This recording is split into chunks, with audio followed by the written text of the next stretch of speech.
I am. Oh, great. I'm Rhonda Gobley and this is Peter Allen, and we're really looking forward to hearing from you. Oh, okay, wonderful, thank you. So, over to you. Okay, so the first point I wanted to talk about was the opportunity for councils to increase the number of social support groups and also work with the home care package case managers to assist them to find and access the best group for their client. There may also be a need, I believe, to negotiate the price depending on the use of the package funding, because different clients have different needs. So their package funds can be used up quite quickly if they need someone to do the shopping, whereas another client may have family members to do that for them, so they have extra funding to pay for the groups. Also, there may be an opportunity to advise GPs and counsellors of the groups of their existence, because I think they're a really good lifestyle solution for mental health issues such as depression, grief, loneliness and anxiety. And I believe that drugs like sedatives are not always the best solution for an elderly person due to the physical effects that it can have.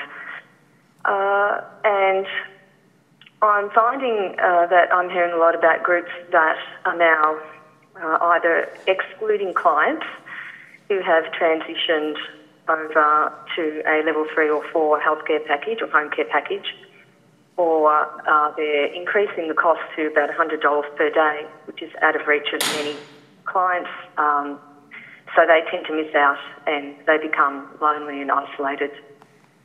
So that is a concern because I have a family member who attends a group and we're able to afford it through our package, and we're getting a level 4, which has been amazing.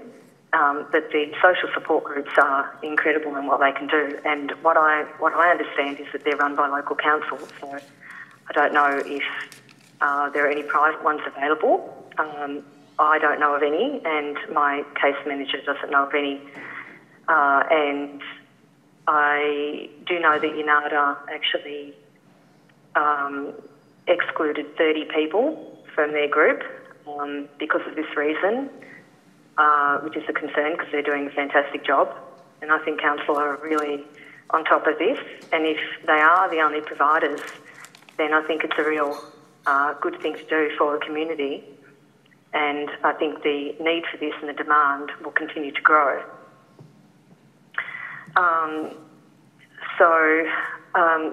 I don't know if you wrote the booklet, the discussion paper, but I thought that was really excellent. I read over it again before today, and I think it really outlines the needs for the community extremely well. And I did notice also on page 4 that it states that there are options for every service type, and there's it refers you to the service usage summary, and that also indicates social support groups. But I don't know if council are the only ones that provide it. And it also says that council service uptake is declining, but people are being excluded from using the services even now, before July 2020, and I'm not really sure why. So, and it would be difficult for people that are already attending a group to be excluded, because they're going to really feel that, and that is my concern as well. And I do believe that the social groups are essential for health and wellbeing, and it has so many benefits: mental, physical, emotional, improving confidence, independence, enjoyment of life. And I think it gives aged people a reason to live, especially after they lose a partner. That can be a really difficult time for them. And physically, it enables them to move. They're getting up, they're travelling. It improves their mobility, their respiration, because they're not sitting down all day, and their strength and their balance.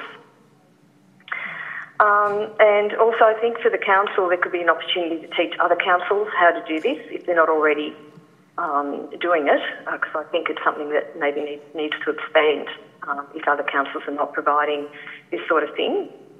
And there may be an opportunity for council to assist with transport options as well, and provide some carers to actually take the elderly resident to the groups and bring them home again as part of their what they can provide. Because a carer in a healthcare package, a carer will cost about $50 per hour, and on a group day that can be 2 hours, and then there's the cost of the group on top of that. And I know I only have 5 minutes, so I should probably move on to my second point, which was in regard to housing. With tiny homes, I actually saw them at the home show this year, and I thought they were really well built. And I think there maybe needs to be some more options for housing for people, because not everyone wants to live in an apartment, and not everyone needs a really big home. And when you've got people that are divorced or a single parent, they may not be able to afford a huge mortgage, and maybe a tiny home in a backyard where they can live comfortably and securely and safely might be an option for them.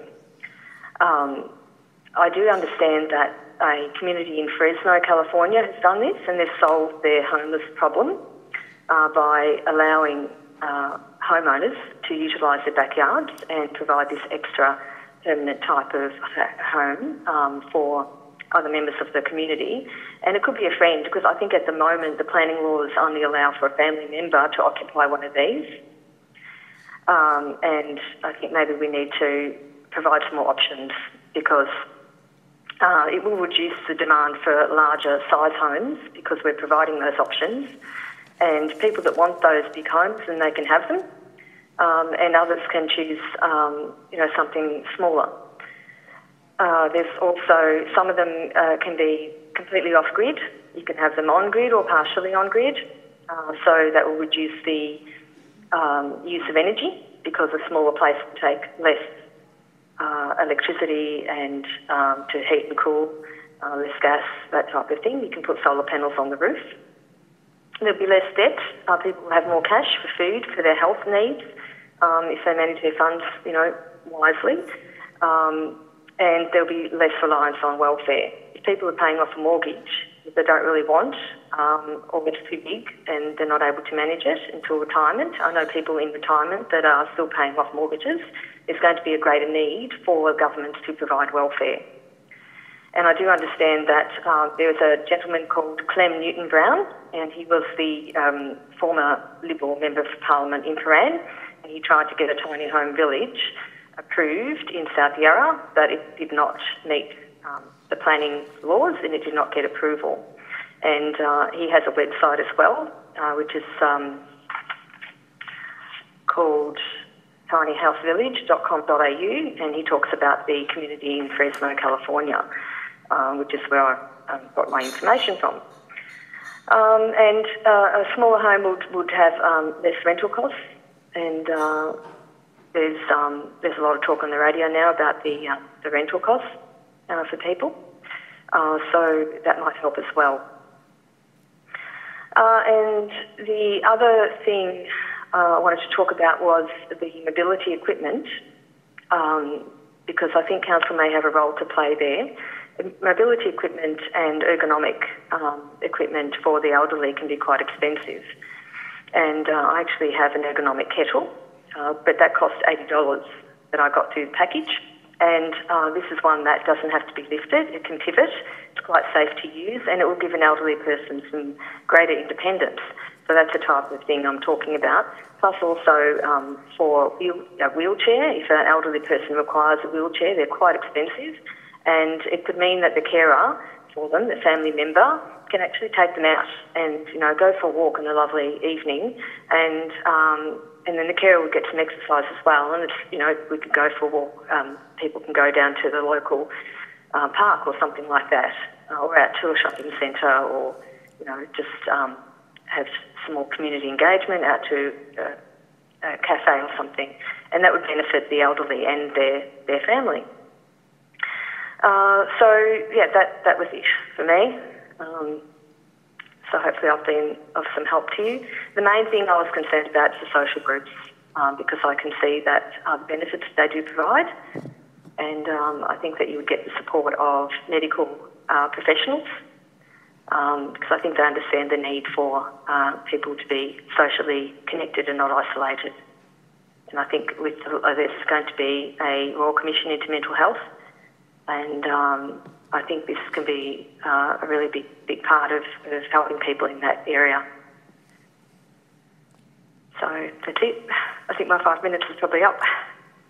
And thank you very much. I mean, there's lots of really grounded ideas there that we'll follow up, some of which we've heard before, but I think you've put them all together in a really constructive way. Oh, thank you. It's really helpful. Thanks very much. You're welcome. You're welcome. I think the council are doing a great job. I think it's something they excel at, and I think, from my experience, it's been a great thing for my family member to be able to go for 15 years. We've been doing this for 15 years, and it's amazing what they can do. They have really professional people, dance therapists, music therapists, physical therapists, very well qualified. I think council will have a really great role to play if they can increase, their provision of these services and make it affordable for people on home care packages, because they're being excluded now. And the package provider that I'm with, I understand that they have 300 people out of about 1,200 that actually use the groups. And I'm hoping that they're not all going to be in jeopardy. And that's my main concern, because that's a lot of people, and that's only in one community. How old's your mum? 91. Thanks very much indeed. That's really, really great. Yeah, I really like the idea that you wrote in your discussion paper that you understand the need for people to stay in their homes longer. I live with my mum, and I take care of her, and I just think that one-on-one relationship we have, because I live there, I think that she benefits from that. I buy organic food, and I'm lucky enough to work, and we can afford all those things, and I just try to do the best for her, but she is better off in her home. Yeah. She's more comfortable there. She feels safe there. Her memories are there. It's really important, I think, to keep people in their homes for as long as possible. So that's another point I wanted to make. If we can manage to do that, we can take the pressure off the aged care system as well. And I think that the councils have a major role to play in helping people stay at home longer. Yeah, thank you very much indeed. That's really great. You're welcome. Thanks. We can get Thanks back for to giving you. me the opportunity to speak. I'm really grateful for that today. Yeah, and we'll get back to you to follow up a couple of those things too. Yeah. Okay, sure. That would be wonderful. Good luck. I think you're doing a wonderful thing, and I really think the council have done a great thing by engaging you to see how they can contribute for the best for our community. Thank you. Thank you. You're welcome. Bye. Thank you. Bye-bye.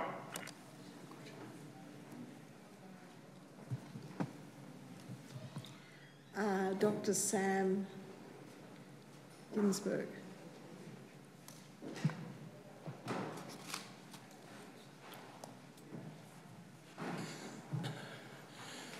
I'd like to thank you for this opportunity to speak today and congratulate the Council on appointing two outstanding people with, and I'm not being patronising when I say this, but of high integrity and with a great sense of social justice. And it is probably this, in my written submission, I gave a fair bit of detail. So today, in the 3 minutes I'm allocated, I'd like to focus on the contextualisation of the bigger picture. In a day where we're getting used to being seen as customers rather than citizens, I think it's very important in any report on social services to see the balance between the need for choice and market and all those advantages, but also the fact that customers are in a world of business. Business unashamedly, I mean, is there to make a profit.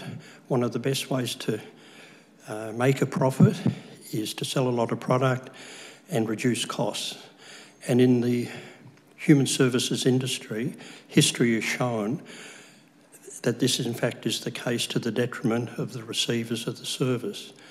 That where great things are promised in a world of advertising and promotion to win the customer, and then a failure to, in many cases, to deliver those services. And then it's often left to the media, to families, to whistleblowers. And the recent Royal Commission has really shown the importance of having a honest, reliable and supportive system for citizens in the market. So I ask that it's framed in and I'm sure I know when I use the word integrity, I know this is included there, in a non-political, non-economic framework. And by non-economic, I acknowledge services cost and there's an economic aspect. But the focus is on citizens, on real people who need care, support, vulnerable people. We've been through disability services and seen how people have been disrespected, disregarded and taken advantage of. We've seen it in the building industry. We've seen it in all sorts of industries where people lack that sensitivity that the prime thing that they're there for is to be of service to others, to make a reasonable profit. And I think we've all been shaken by the Royal Commission and what has come out of what some people think is a reasonable profit can vary from something quite disgraceful to something quite reasonable. Which leads me on to the second contextual thing of compliance.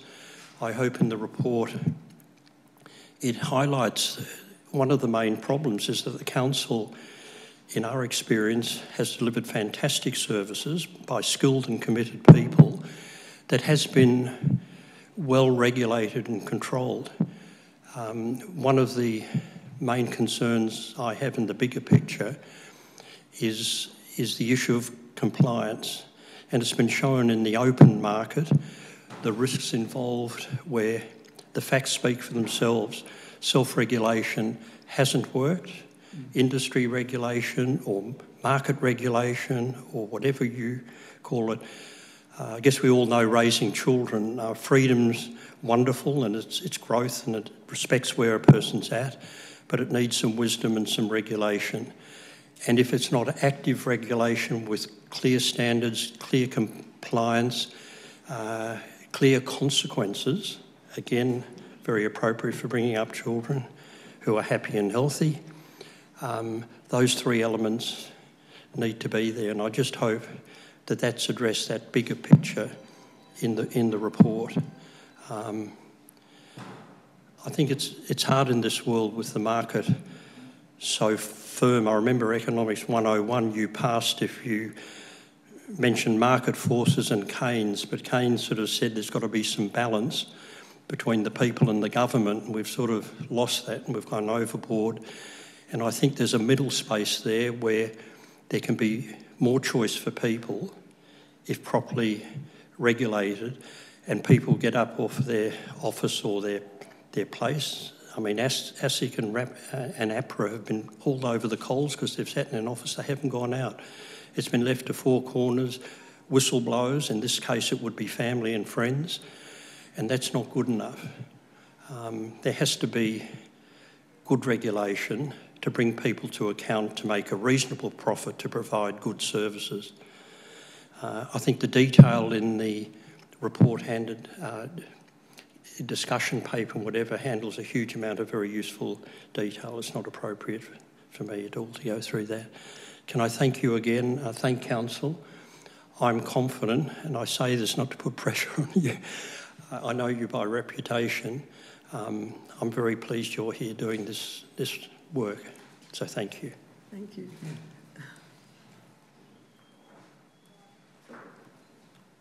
Jenny Ginsberg.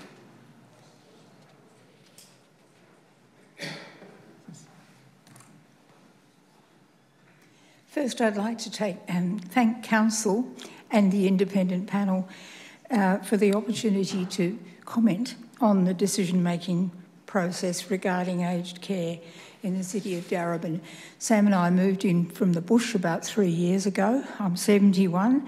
I'm hoping that we will be able to live in our own home as independently as we possibly can for as long as we possibly can.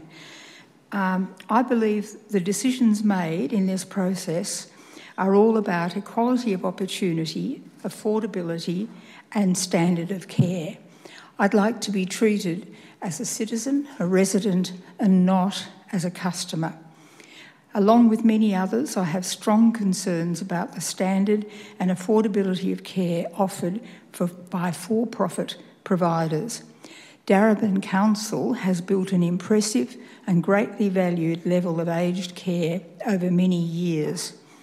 Investigations, and Sam has gone into this in a lot of detail, have shown that for-profit providers charge like wounded bulls, scrimp on as many corners as they can, offer poor quality food, have minimally trained, transient and ill-paid staff in many cases, have high costs and totally opaque, insurmountable accountability. I'm aware that government at all levels is seeking to divest itself of direct provision of services. We have only to look at the mess privatisation has caused in the provision of energy, electricity in particular, and all the others that Sam has mentioned. Private companies focus on profits for their shareholders, in spite of all glossy brochures, not on exceptional levels of care. I'm afraid that this will happen to us if for-profit providers take over the provision of aged care in Darebin. In every area, self-regulation has been shown to fail dismally. I'm asking you, as the independent panel and council, to really take a stand on this. Council's shown excellent leadership and in their attitudes and practices concerning climate change and refugees, strong concerns of mine. I really, really hope that they will continue their commitment to the direct provision of aged care services. I have some understanding of how far a budget has to stretch, but I think this is something of enormous value, and I hope the direct provision of services will be maintained and extended. Thank you very much for the opportunity to speak. Can I just ask you what you think about not-for-profit providers? I think not-for-profit, and I'm thinking of what the council has done in particular. But also, Mission Australia. Yes, and I think what's been shown by all the investigative stuff that has been done is that in aged care services, the not-for-profit sector has far outshone the for-profit. So I'm very conscious of that, and I don't want to malign them all. Thank you very much. All right. Yeah, Thank you.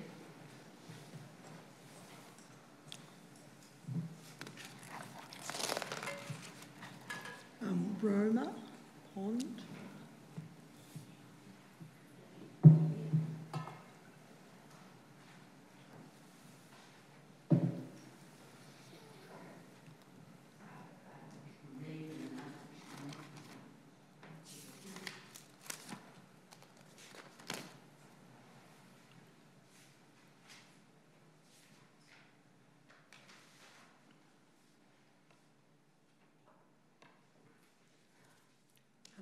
Thank you for coming. Hello, my name is Roma. I have been with the council 14 years and I love the council, and I always say that I would have council care in my old age to the end. Now I am 84 years next May 2019. I don't want to lose my council care and I don't want to change. I always become a bit sad when my home carers finish their shift because I enjoy sharing their time with them. In 2020, the council will lose government support and remove finance from them, and that is what is positioned now. I hope that the Darebin Council requests the government to extend financial support to enable the council to continue the good work in the future. I have noticed that insecurity is general amongst the workers and clients, and this meeting will soften things. When we become strong, we will say, no, I don't want to be on the queue to change. One has to ring the queue to tell them that you don't want change. The answer will be very kind and will do what you want. I am talking about all the people who are affected. And Meals with Wheels, or Meals on Wheels, they are very busy. And I know from experience that they soon know the foods which are all different on the menu. Like, for example, no meat, not this, not that. Well, I think Meals on Wheels will be a loss to Darebin if it had to close. So we must not forget them, as they are insecure too. To finish, I thank you for the Darebin Council to give me the opportunity to have this speech, and thank all those who gather at this meeting. I just love the council. Amen. Just before you go, could you talk about the suggestion you've got about groups, that you talk about older people wanting to be in groups and that there could be more groups? Yes, I said something like that. Don't worry if you don't want to, but you talked about knitting and Yes. I thought if there was some spread of people doing something for somebody else, like they can do knitting, and everyone talks about knitting and get together and do knitting and say we're doing this for such and such a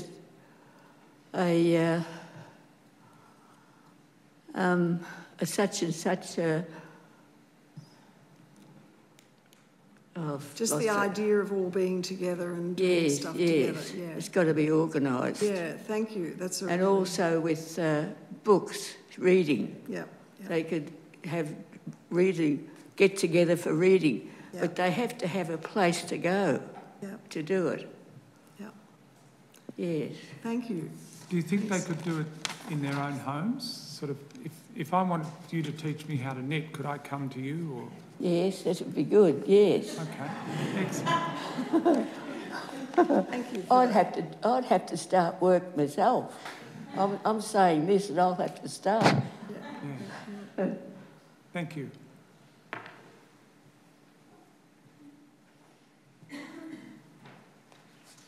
Christopher Duro.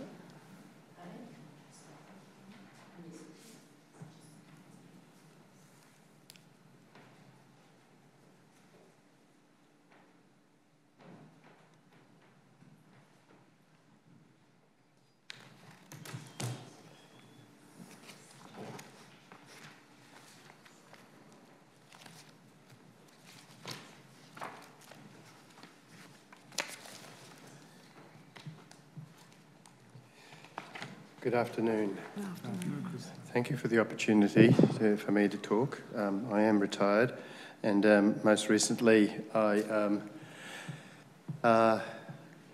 have acquired a dog over the last 5 or 6 years, and I am amazed at the amount of interaction I now have with my neighbours, particularly with older people. So I'd like to talk to you about the importance of dogs as being important for older people within the neighbourhood. I know dogs are important for pets in general, important for all sorts of reasons, for lives, and can change the lives of elderly, for companionship and security and anti-loneliness, etc. But it's the socialisation aspect and the contact that dogs can have in connecting people with each other, particularly in local parks, that I want to talk about. Joe can hardly walk. He's a neighbour of mine, and he would love to be able to walk around the park with the dog on a lead. But he said to me, how big is the park? I said, about 500 metres, Joe. He said, he said, it takes me an hour to get around. So he has a dog, would love to be able to move out, but at the moment his local park doesn't permit dogs off lead. So he can't take his dog out and sit in the park and then have the dog run around, even though it's a teeny little dog. And Tina, I was sitting with last night, also has a back problem, and occasionally she can walk, but occasionally she has trouble. And again, illegally, our two dogs ran around and played and enjoyed themselves whilst we sat in a park bench and talked to each other. I say illegally because in our case, dogs are not allowed off their lead in our park. I think Darebin at the moment, unfortunately, however good Darebin is, has a set of policies that consider dogs as a threat in public spaces, and the policies talk about managing the threat, managing in terms of environment and in terms of threat to children, threat to other things. Last night I had two young mothers and two children excited, waiting for my dog to get to the park so that they could enjoy throwing the ball so that the dog could come and collect it, and they do that every evening now. So dogs connect people, and dogs need spaces on and off lead. And so my question to you is, can you encourage the council to have a much more dog-friendly environment where dogs in every park, where it's practical, of course, a reasonable sized park, can have dogs both on and off lead. Now, there are limits to that maybe. There may be spaces where they can't be off lead, etc. But we would encourage them to have a space, be much more proactive in seeing dogs as connectors. And it's ironical, but you can't meet your neighbours in public spaces unless you have a dog. When you have a dog, you get to know the dog's name. Everybody gets to know his dog's name, and then you get to know each other. So it's just a fact of life, but I would like that to be considered when considering an age-friendly Darebin. Thank you very much for that. There's a lot of evidence about having a dog, especially, and adding to health and well-being. Yes, there's and that stacks community of evidence, connectedness is great to hear. But it's often considered as dogs on leads, but they don't think of either disability or people older, and that they can go to the park and let their dog run around a little bit and then come home again without having to get in a car, go through traffic, find a park. In my case, a kilometre in any one direction, I can take a dog off lead, but a kilometre means in traffic, it means quite a lot. It's really innovative. You can go to a park. There are some parks where you can let dogs off the lead. There are some parks where you can let dogs off the lead, and the council is considering principles to limit the damage that those dogs do when they're off lead. I think children do as much damage to the environment as dogs do. So I'm not saying either or. I'm just saying dogs should be permitted to be on and off lead in parks, but there are a whole lot of other considerations. In our park, we're asking for water supply for dogs. We're asking for more bins. We're asking the council to help promote discussion, because the people feel divided about whether dogs are good or not. We're encouraging the council to be more proactive in supporting us. We have a little stand where we have toys with dogs. We have books about dogs. We have photos of dogs in the park.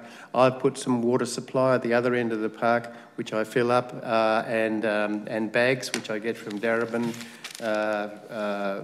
Parklands, and bring them back each every couple of days or once a week, so that there's extra bags there. So we put notices up around the park. But these are all initiatives which theoretically are illegal because dogs are not allowed off lead, and we are not allowed to put posters up around the park ourselves. This is not just one park. This is in my park, but there are examples of it across Darebin. So my encouragement is to say, look, dogs are really important to bring people together.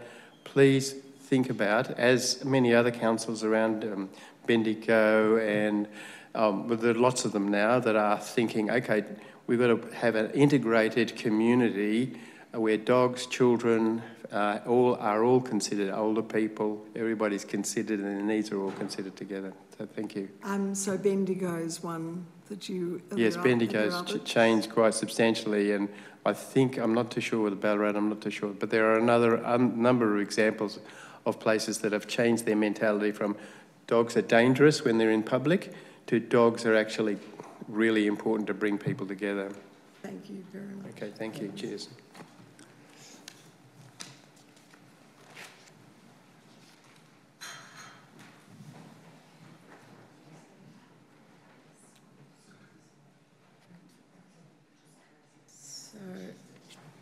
Are we moving? Okay, this is Douglas Williams. Yeah, okay. Thank you for coming. Good afternoon. My name is Douglas Williams. I'm from the Summerhill Residential Village, behind the Kmart and Red Rooster up on Plenty Road. I've had a few instances up there where I've made requests to management to have some of the facilities improved a little bit, like the footpaths going around the park and that. Quite often they start off at that stage, but they have gardens growing in, and the agapanthus and the lovely flowers need to be trimmed so people with walking frames can get through. And I've requested also that the main path, at the moment it's made of gravel, and people walking around with sandals or thongs, the gravel gets under your feet, and it's hard for the walking frames to get around on the gravel surfaces. I've asked them to change it to bitumen if possible, not the whole park, but just the main entrance from the front to the back of where there's less traffic. That was one of the things that I tried to get. Since I've been there in 2 years, I like living in the place, but when we approach management, we have to go through the lady at the front desk, the manageress. We are not allowed to talk to the owner of the park, who comes in once a week. And there's always a barrier between us to try and discuss something man to man. It's always, no, you can't do this, or no, it's hit on the head. Any ideas that we come up with, we're buffed at the front door before we can have a chance to discuss anything like that. But we've had barbecues laid out around the park, but they have old rusty sheets of iron on top. You cannot clean them down, the ones outside. We have one barbecue outside the recreation hall that is clean, and there's one next to it that has about that much rust on top of it. If they were changed over to stainless steel, any local contractor, I'm sure, I'm a fitter and turner, any local contractor could do it at a very low cost. Stainless steel is very hygienic, it can be cleaned easy and maintained. But the other thing was the fire evacuation drills. We haven't had a fire evacuation drill since I've been in the park. There are no wardens nominated to talk to the 180 residents in the park. If there was a fire anywhere around, some of the hoses in the bushes, you can see the hose, but you've got to climb over the bushes and the agapanthus to get to the hose. I've got photos in my camera. I didn't have a chance to get them printed off for you before I came in, but I could show anyone if they're interested. But the gardener's job is not to clear that area around the part. I offered to do it with a pair of hedge clippers. I do my own gardening around my unit, and I offered to do it for them if it's a problem, just to make it accessible. Yeah. But the fact that there are so many people there, if there was a fire, I know it's very distinct, but if it does happen, we have an evacuation area at the front of the park. That's the only area that I know of as a area to get to, but most of the people in the village, they can't move. About 2/3 of them have either got a motorised unit or they stay in their homes all the time.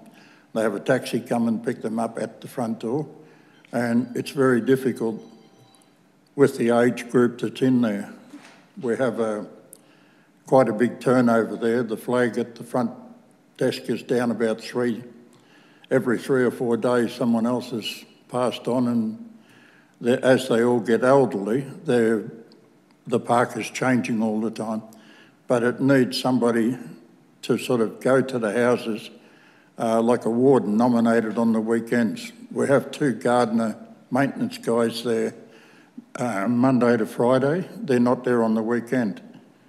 There is nobody in the office on the weekend, and there is an after-hours phone number that is sometimes answered 3 hours after you call them if there's an emergency or something. But I just thought that it needs to have somebody on the property, that even 2 people at opposite ends of the park with a hard hat or that could be nominated as a warden to cover the situation that may never arise. But it's a what-if situation, and we all hope it never ever comes up. But the other... Douglas, who owns the retirement park? Does the council own it, or...? It's a private owner. Private owner. A private owner that is in charge of the area. He owns 2 of the units inside the park. I believe he rents those out. That's one other thing that I was planning to go overseas for 3 or 4 months of the year, and I said, can I bring somebody in to look after my unit? The answer was no. If I go away, the house has got to be left empty and a key left up at the reception for that. But if you go overseas, you know it costs money to live over there and also to pay the rent at this end at the same time. But if I was able to bring a relation or somebody over 55 years of age to come in and do the gardening and look after the place, there's 2 sets of rules. Yeah. It doesn't give us an opportunity to go away for an extended period or just to have a break up, even to go to Queensland for a few months for the warmer period. Sounds very restrictive. What about the bus?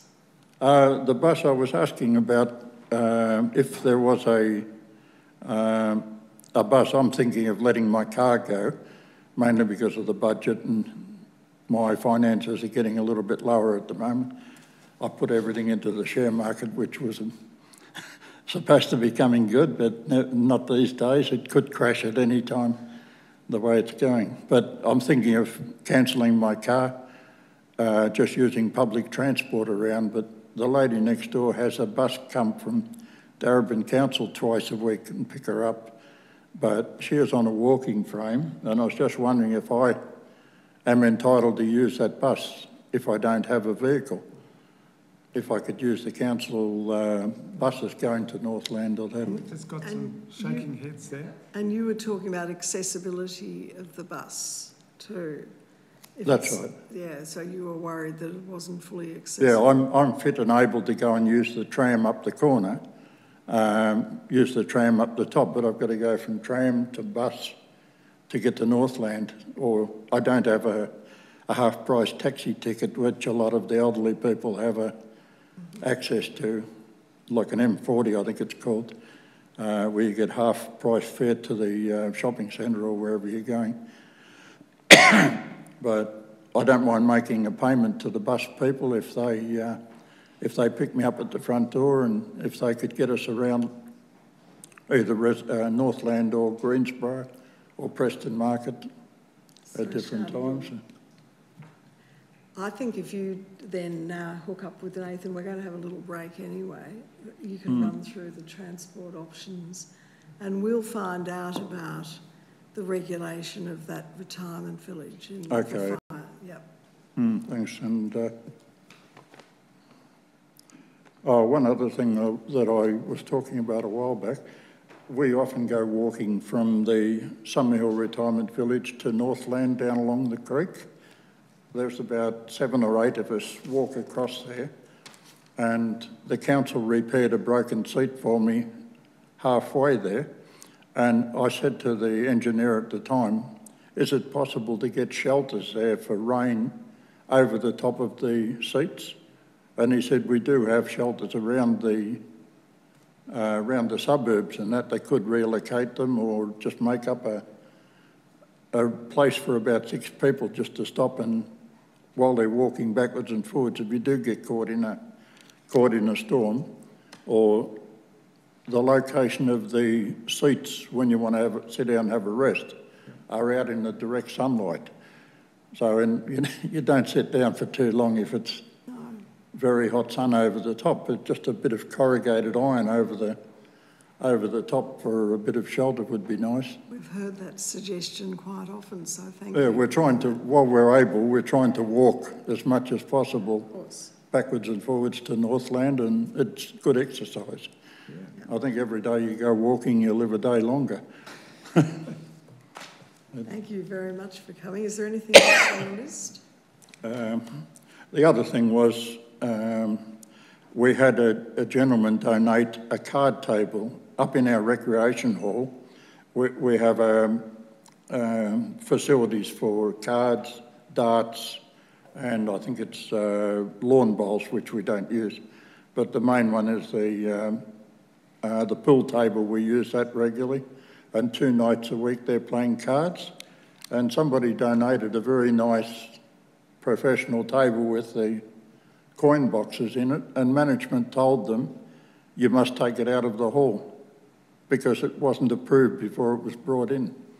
Now, to me, I wouldn't say ropeable, but the attitude of somebody, like somebody donated a lovely table, and this person was told, the committee was told to take it out of the recreational hall because it wasn't approved in the first place. Now they've got to go back, it was the son of one of the residents, they've got to go back now and tell him that his table wasn't accepted. And to me, that's not a way to win personalities with the attitude of too many things. As you make a request to management, the lady on the front desk says no without any discussion.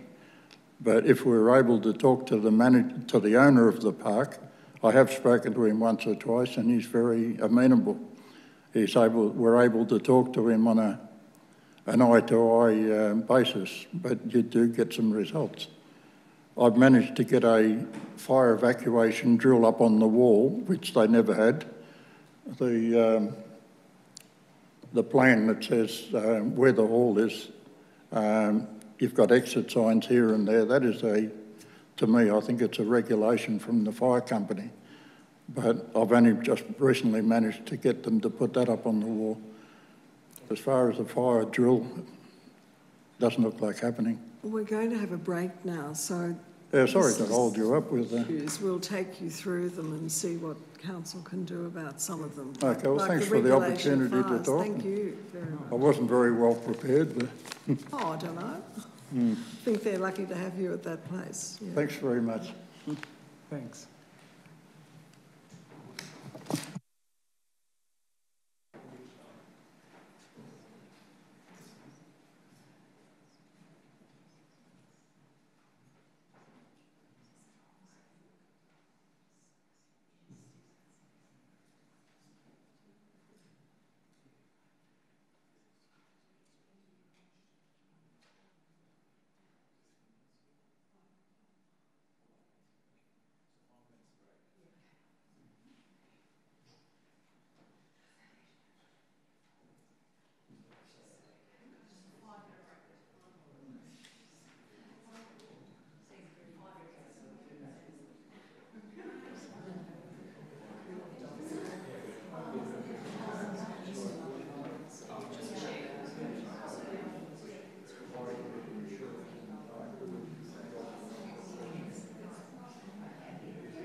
Where are you going?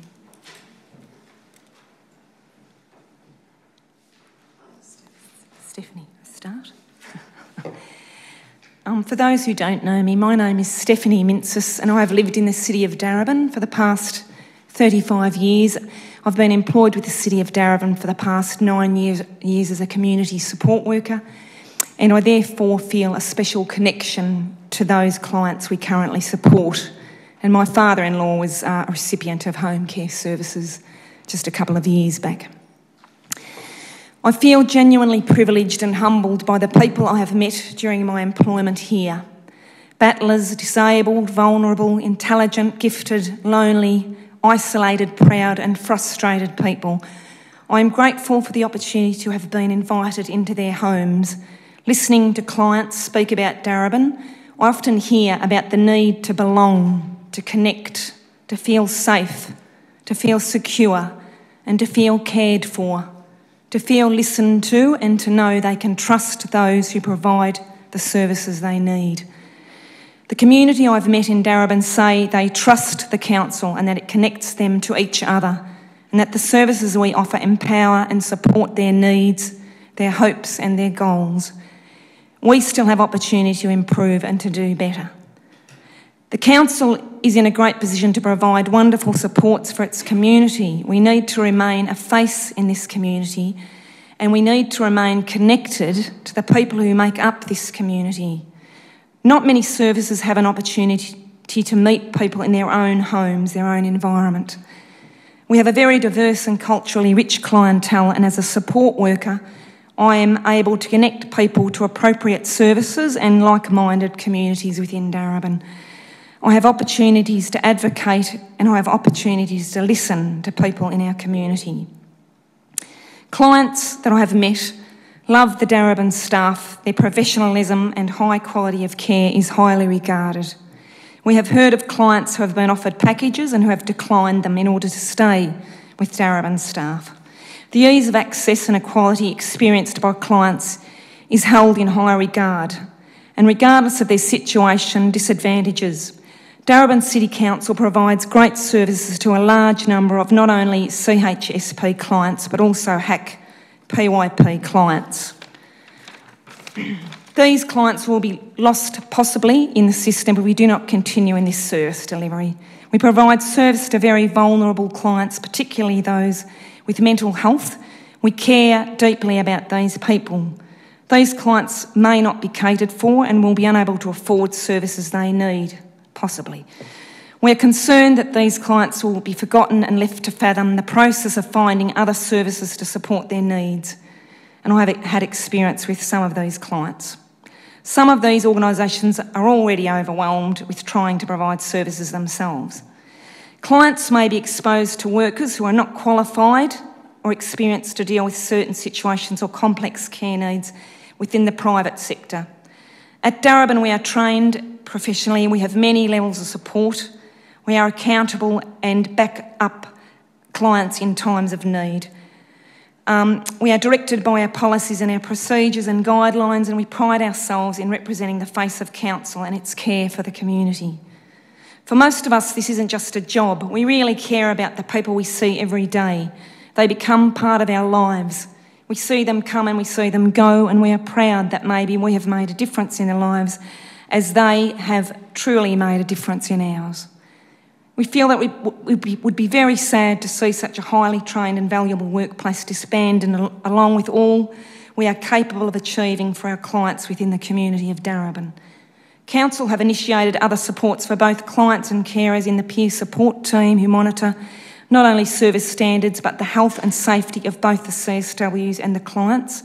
It is a role unique.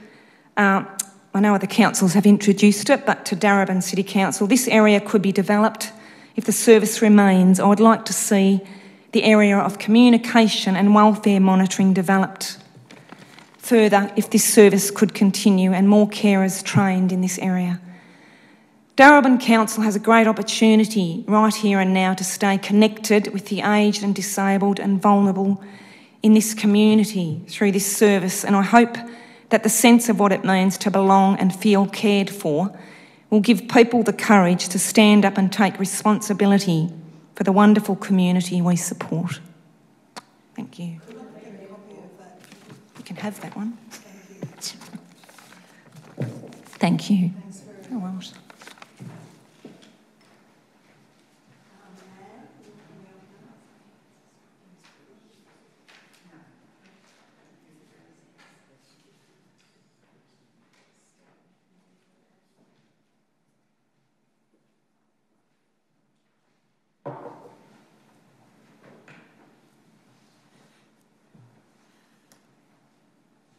Hi, for those of you who don't know me, my name's Anne Learmonth. I too have lived in Darebin since 1984, so 30-something years. And I also have worked for local government and around working with local government on vast numbers of projects and activities. I spent many years as a community arts officer working with communities on projects large and small. So when I came here, I was very involved in the community arts activities that happened at the time and no longer do. Community arts is a form that's gone out of fashion, along with a lot of other community-based activities. And having got that bit off my chest, I want to recognise that a lot of the people that have spoken in my hearing, and I'm sorry I wasn't here earlier, but I have a friend in palliative care, so I'm very conscious of what happens to older people and how their needs are met and how they should be met. But I wanted first to say that when I first joined the Active Ageing Committee, when it was first formed, which I think is around a decade ago, would that be right? We had the true role of an advisory committee. We were consulted on all sorts of things. We were given freedom to plan and run our own activities, including a statewide conference of aged care committees in local government, all called by different names, but all with that function. And we were advised and involved in discussions going on. Over the years, that seems to change for some reason which I don't understand, but which I almost despair of. Council has a great reputation, and I hate saying this, but I feel I must. It's very good at talking the talk. It's not always good at walking the walk. We have been agitating for more seats in parks, in shade areas, where people can sit while their dogs run around for the whole decade that I've been in the Active Ageing Committee. We have been advocating for seats in the street that actually face the direction that you can sit in and see whether the bus is coming or not, or whether it's your bus that is coming and got nowhere. We have advocated for, and Council talks a lot about the arts, which is my area of expertise, as being for all Darebin, but in fact, it makes a paragraph about that and then immediately goes, that's what's happening into one of three spaces. I live in the bottom part of Darebin on the Hurstbridge train line, so getting to any of those three spaces requires two forms of public transport to get to either of those, but I can do that. The third requires a couple of forms of public transport and then walking uphill for 800 metres, which I cannot do. So I have to have a friend who's around and interested in the same exhibition as I would like to be in, or even would be willing to drive me to do a workshop there, which I would love to do, but I can't get to it. And that happens in a lot of the things that I see around me and would like to be part of. There's a lot of talk about making access to activities easier. The only big festival that now happens in Darebin is the Kite Festival, which is in Reservoir, not very close to the train line, so I and people like me can't get there. We don't all drive, and we don't all have willing family available that can drive us to places. So that's my concerns about actually action on the ground rather than talking about how we might do things. And the third thing I want to say, I don't think people are going to want to hear, but I feel the need to say it. I apologise that I didn't get my comments on the document, the discussion paper, in time because of some health issues that I was having at that time. But I was really concerned that a 16-page document written in bureaucratic language, presumably for other bureaucrats to read and understand, and full of terms that a lot of people who were its target would not understand, was a very inappropriate way to invite people into a discussion group. And I would like to see some of the results of that and whether everybody, council and yourselves, thought that that was, you got a good result out of that. I thought it was a very badly designed thing, and I wonder why nobody ran it through a plain English test of some sort, because I think that was essential. So I think we've missed a great opportunity to do good work, and I hope that in the rest of your time here it's able to be caught up with and improved. Thank you.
Yeah, do you want me to put this in?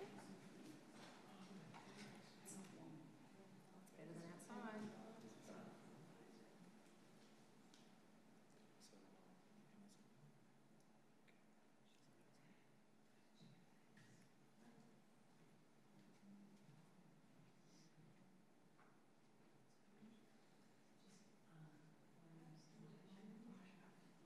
Sorry.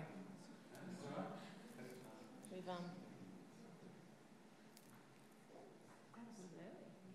great.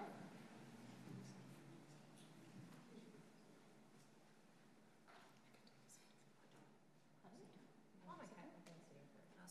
I'm fine. Thank you. They're just waiting for some IT support so that they can get it up. I can. Yeah, for sure. So, thank you.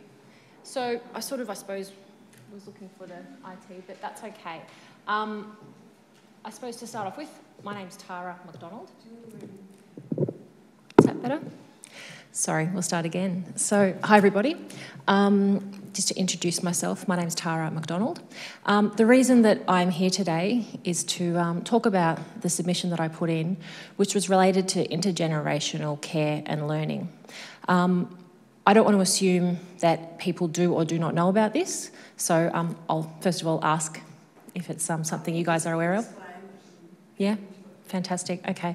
So for those that aren't aware of what intergenerational care and learning is, it's a method of care and learning where people that are in their senior years are mixed with kids to learn and socialise.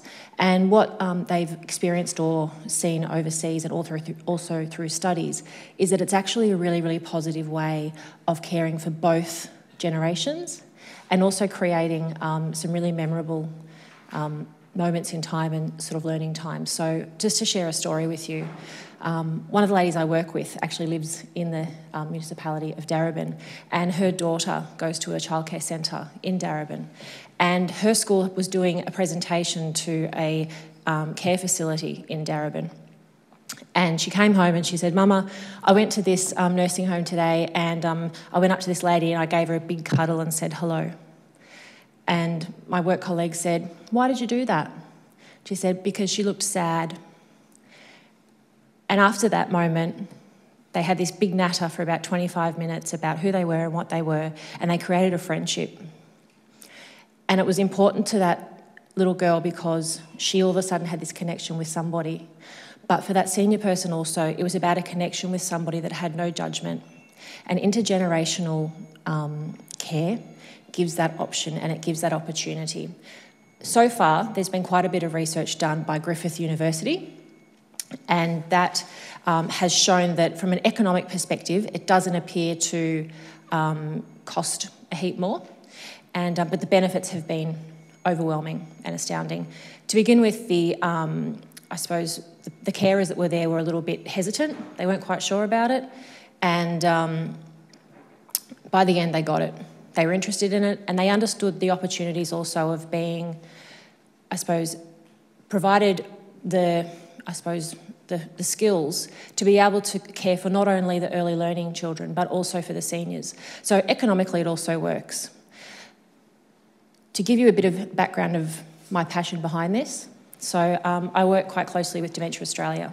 My dad was diagnosed with Alzheimer's disease at 66 years old, and over the last couple of years I've actually witnessed him interact with my nephew.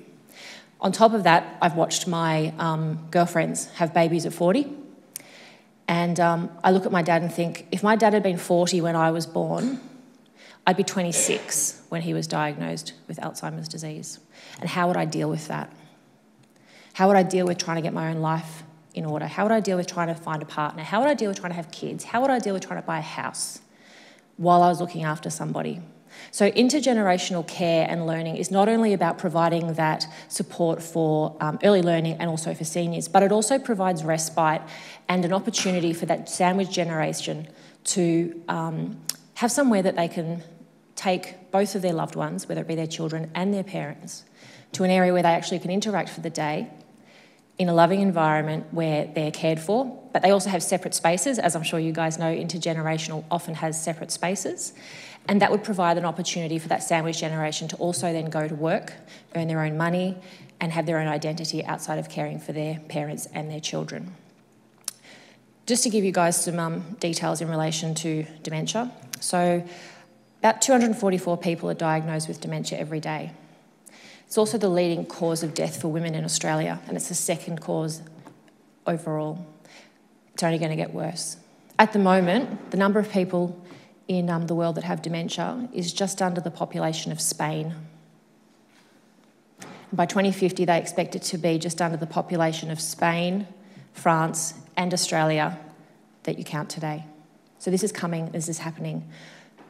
The interest, or I suppose the interest I have in Darebin is that I believe this council has the foresight and also has the passion for supporting their senior people and also their young'uns to create an environment and to create a society where they want to stay here and they want to be part of it and they want to give back.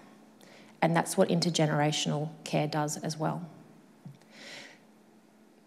The other thing I wanted to talk about was cost, as we mentioned. I wouldn't worry too much about the IT. We're cool. So with intergenerate also, so you guys have all probably seen that recently the government's been talking about the airport link from the city to the airport. In my day job, I work in construction. I'm a communications and stakeholder relations manager for a major construction company. So That job currently is looking at about $15 billion to build. Dementia costs Australia $14.7 billion a year in 2017. So as you can see, it's a big cost and it's only going to get worse. And although there is a lot of work and amazing work being done by Dementia Australia and also by other professors such as Michael Woodward and a few others to try and find a cure, we also need to be preparing our society for what happens if we can't find a cure. What happens if we can't find what we need to be able to support these people? Do you think Darebin's dementia friendly? Based on the research I did, it appears that there is some support for people with dementia. However, there's always room for improvement. I know there is an area called, thank you, that does have a dementia support area, but it's also for the carers. But I think it's important that, based on what I saw, that was the only thing that Darebin had. And Darebin has over 40 childcare centres. 40. So you guys also may have read that there's an article coming, or that was published a couple of years ago now, where they expect there to be more people over the age of 65 than under 5, if not already. Can I just say, as a community support worker, part of their role is also working with people with dementia in their homes? Yes, absolutely. Yeah. So more from just the perspective of having an intergenerational, I suppose, venue or facility that can help socialise people within the community. I'm sure there's other stuff that Darebin does as well, absolutely. The council that my dad is part of also does a lot of stuff with dementia, but I think Back to the childcare centres. So the childcare centres are something that is already established, and there is also community centres in Darebin or any municipality that are already established. What I'd like to propose is, as part of this work that's being done by you wonderful people at the moment, is that we research whether or not there is an opportunity within Darebin to trial an intergeneration facility. I know that Griffith University would be ecstatic to have the opportunity to be part of that. I also know that Swinburne University would be interested in participating in it. I also know that Bill Shorten is very, very supportive of this. I know that Senator Helen Polley is very supportive of this. I know Senator Darren Hinch is very supportive of this. I know Dementia Australia is very supportive of this. Would you call home share intergenerational, where a young person lives with an old person and gives them a hand? Not as much. Low rent or no rent?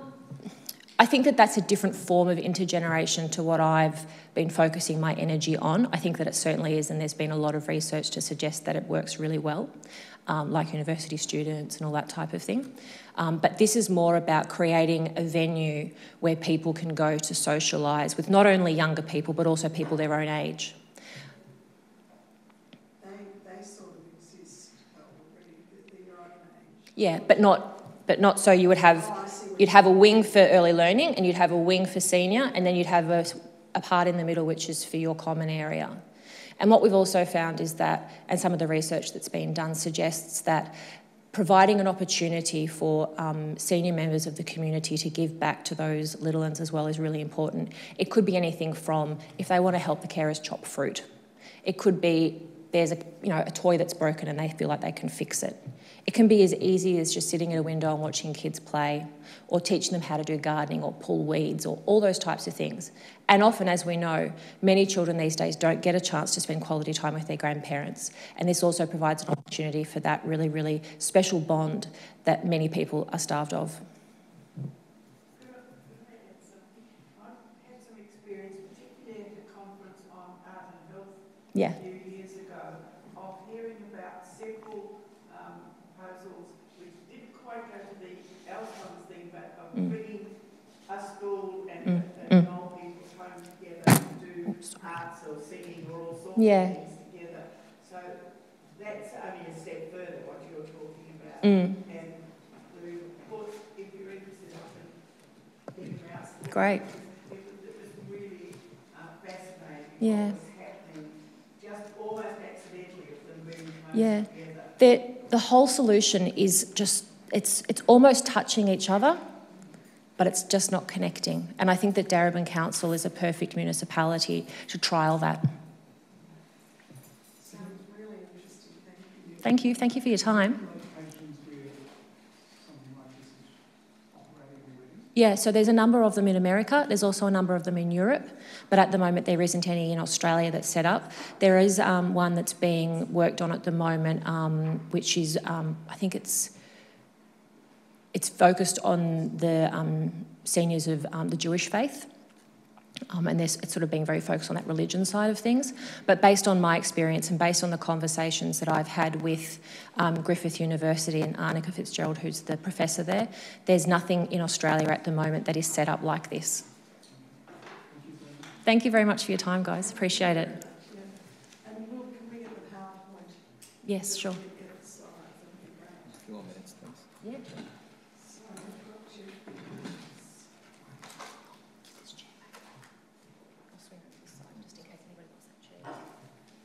What happened is the power was unplugged from there, I think. So that's why it went, yeah.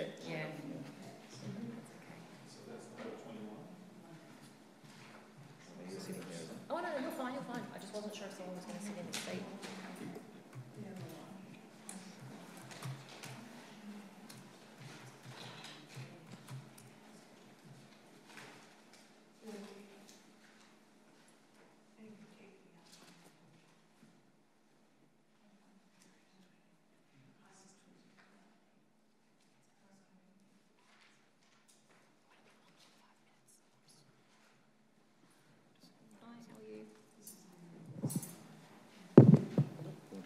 No, you're fine.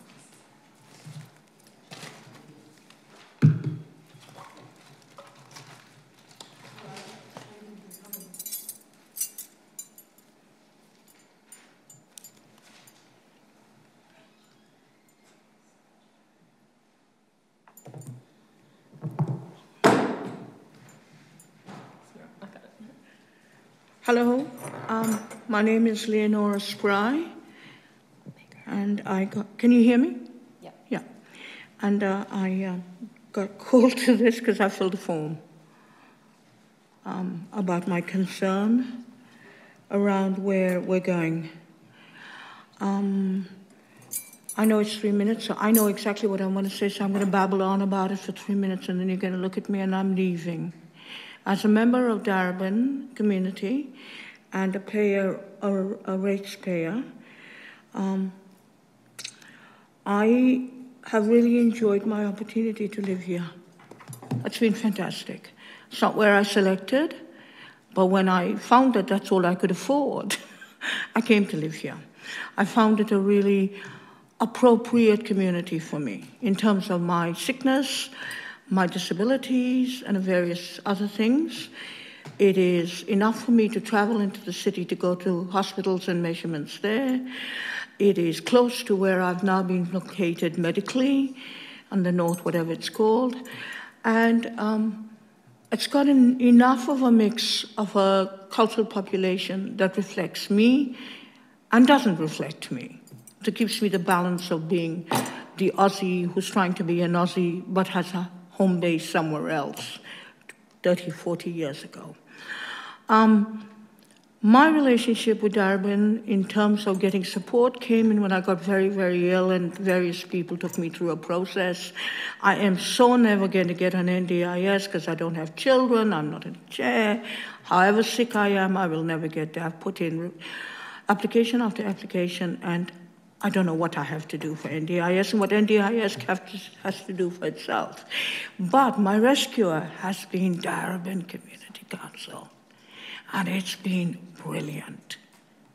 It's been gentle, it's been appropriate, it's been reflective of cultural change, and this anxiety that I'm feeling is huge because the current scenario that we're traveling down, which is to want to privatize and to non-NGO-y, care, is terrifying. Particularly, when you know that a system exists that sits within local government, that functions within correct government practices, that pays people correctly and looks after them. Offering me an option in privatization is terrifying. You're offering people wages that shift from 18-something an hour when you can get a decent, well-protected job at 30-something an hour. And that for me, as somebody, I need to talk politically because I can't see the world without understanding the politics of the world. And the politics of the world talks about equity, equality, fairness, poverty, lack of poverty. And privatizing this is problematic. I know people who are already recipients of it. The young people who are working as their carers are coming into this country, wanting to establish themselves in this country and are using aged care facilities to build up their case to stay here. They are not necessarily related to the issue. They're not particularly, connect, while Darebin staff know exactly why they came to work for Darebin. And they are fantastic. So I want to make a requirement that Darebin thinks about how it stays in the system. And I don't need to tell you how it stays in the system because you guys know what the system would require. I don't have to tell you that you have the opportunity. I'm sorry. I'm making a mess, don't worry. It's perfectly okay. It's a live thing. It's my relationship to Darebin. And I have a sense that Darebin has the opportunity to become a deliverer in its own right. It can. We know it. I'm not telling you how because it undermines what I know you know, and I wouldn't like it when people do it to me. So I'm requesting that as you put forward your considerations of this, that one of the issues is that, yes, I think a bike path is good. I think it's great. I think offering me, which I can't get near because I don't know how to do it, solar panels that I'll pay for over years is also great.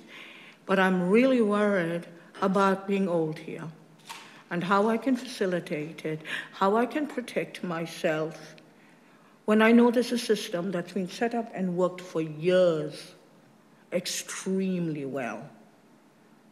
Extremely well. And that's the point I want to make. We have a history of good practice.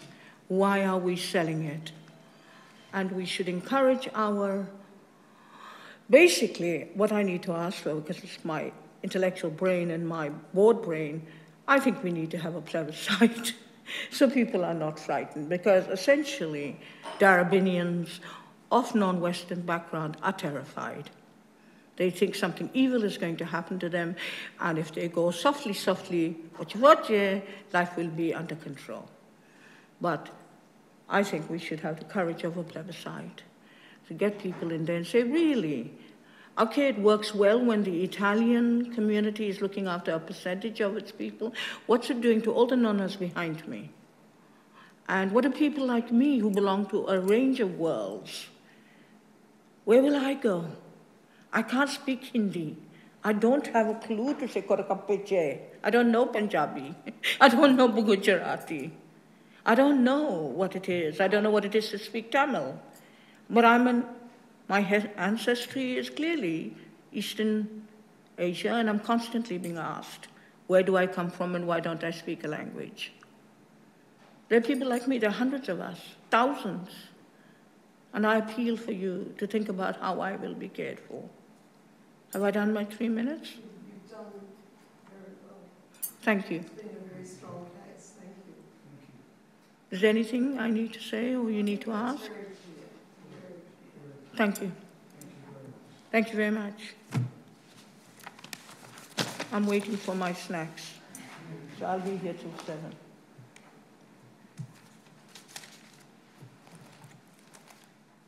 Is that it?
Oh, yes, yeah.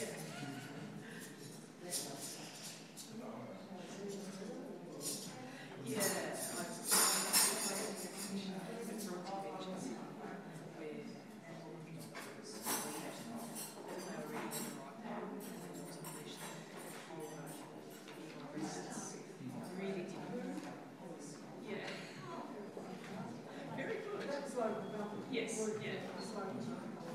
Yes.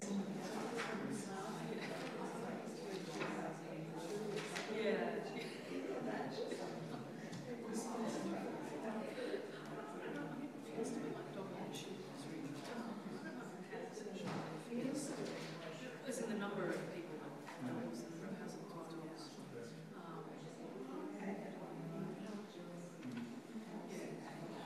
Yeah.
I think.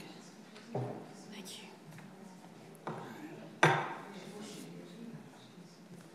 I've got a Afghan gallery dinner later tonight. Oh, that's exciting. My tennis group, so fantastic. that'll fill me in until then. That's on Brunswick Street. Yes. Is it sitting on the floor? Christ, I hope I not. think I had my 21st birthday. Yeah. When I turned 21, 100 years ago. When I turned 21, I fit enough to do that. Fantastic. Well, I'm glad it's still there.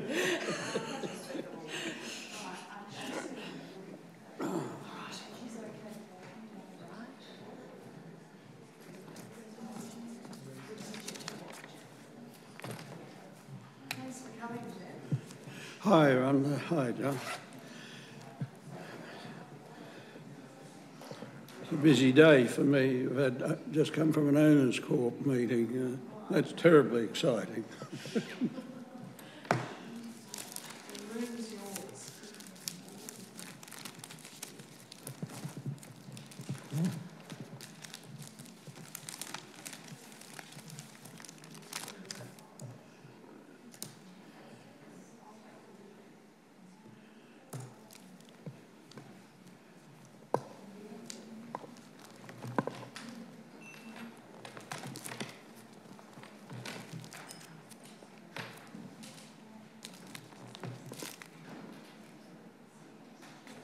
You wanting me to perform? Yes, we do. Right.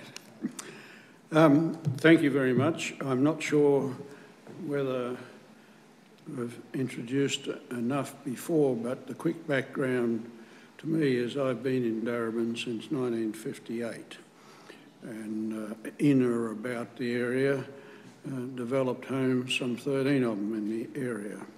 I've also been carer to 2 people. So my experience is at the front end of this, 2 colleagues who have passed on now. Over the years, with one of those colleagues, I was involved in much of Darebin's advisory groups on ranging from planning to protest groups, and finally now on the Active Health and Ageing Board for the Council. And it's in that capacity that we got terribly excited over the proposals that have come from federal government on perhaps privatising the care.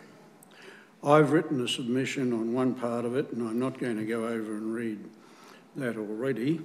It was to deal with the privatisation and more particularly about comparing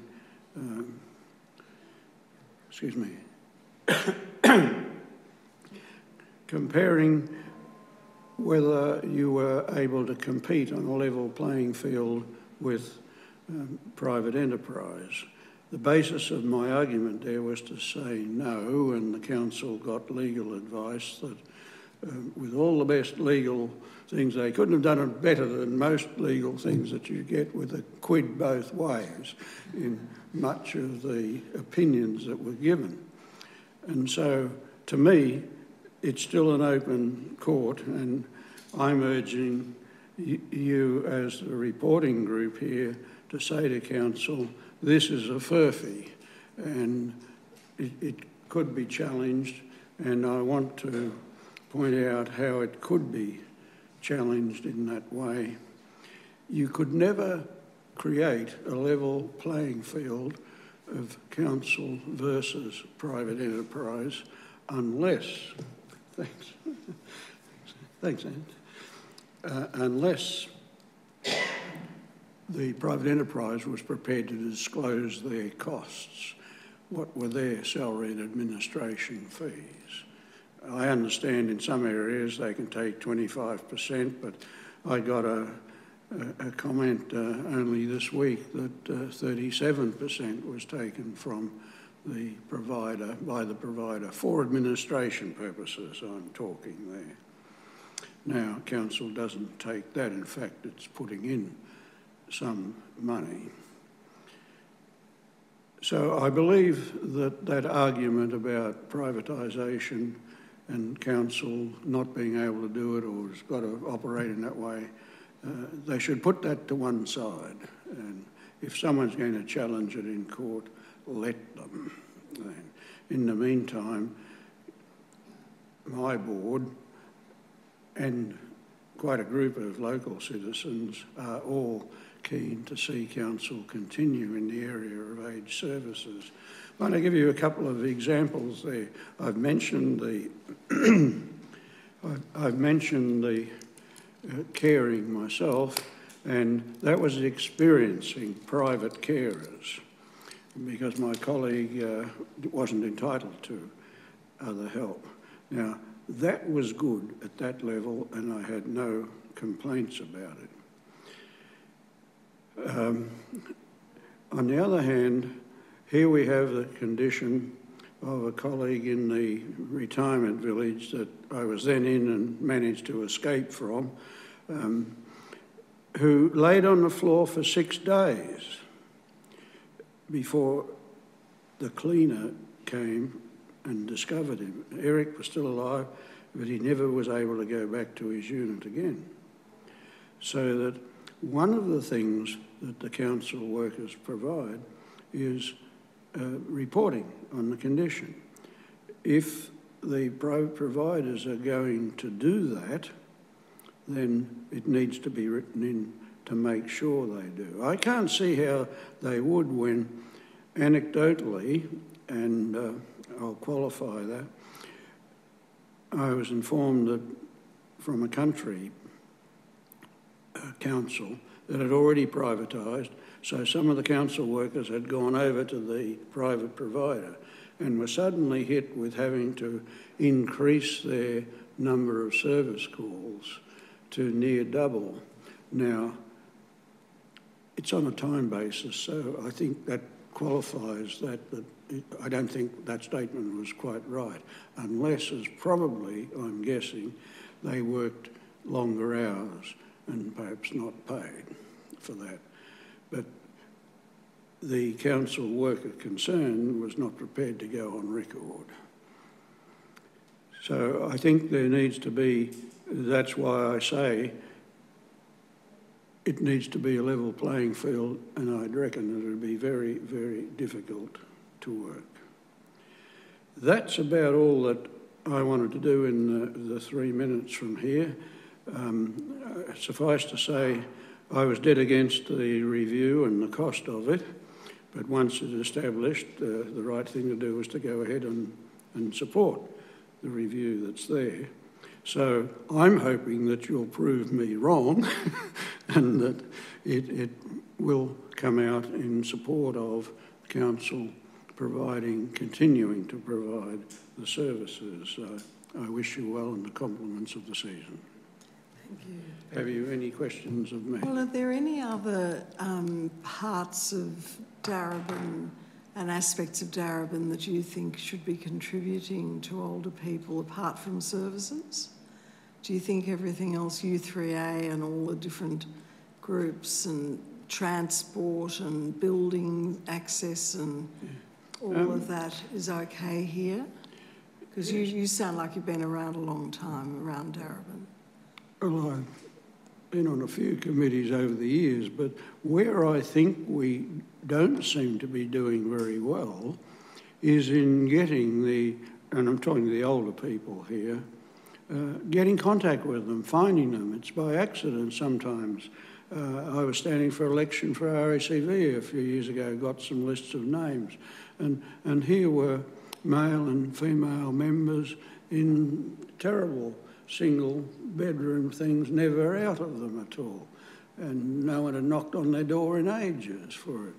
Now, I don't know how we can find that out and engage them more in the community. Those few that I visited for a different purpose were very welcoming.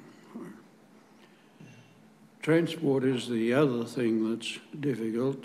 This city, I think Darebin's a great city.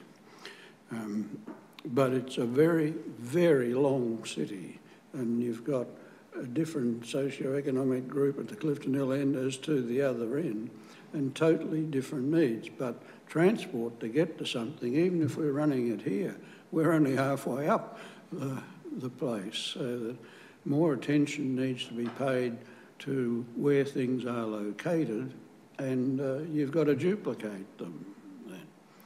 The citizens groups I've not been involved in very much, but I've spoken at some of them, and we've got a good Rotary here, and I haven't been to Lions Club, so I don't know there. Probus works well, but we're not getting to those people that are out there alone. Mm-hmm. Any ideas about how you could? Who should and how? Well, I'd like to be Big Brother and add it to the census thing there, but we may be able to do more. Even an electoral roll is of some help. In the good old days, we had a lot of campaigning taking those people to the polling booth to vote. I didn't see very much of that happening this time, and I was handing out for one of the contestants there, and there wasn't much of that old-fashioned picking up and carrying, so it's broken down a little. Yeah, and they're still sitting there lonely. Yes, well, all that's changed. No more will you get 2 days before all the big promises, because they were too late for 40% of the voters. So a glaring mistake by the strategists there that I'm sure they won't repeat, but that's nothing to do with here. But that's all I can think, is that somewhere in that electoral roll process, we might be able to get out those people. Thank you very much. Yeah. Thank you. Thanks very much, Rhonda.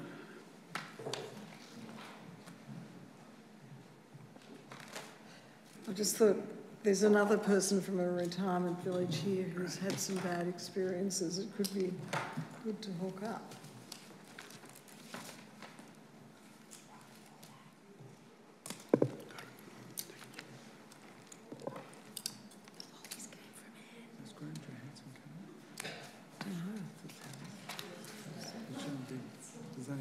I think he's the father of a friend of Megan's. Yeah, he just tells us we shouldn't be doing it at all.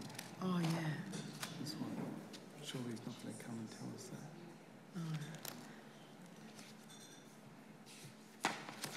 Well, let's give him a little bit of time.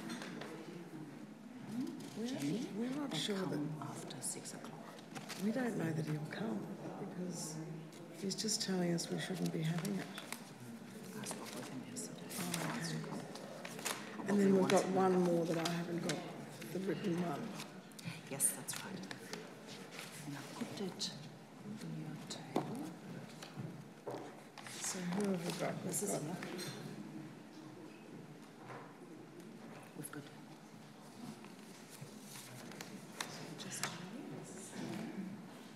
choose the last one. Right. Which is only coming at 6 o'clock. So okay. Just relax. Okay.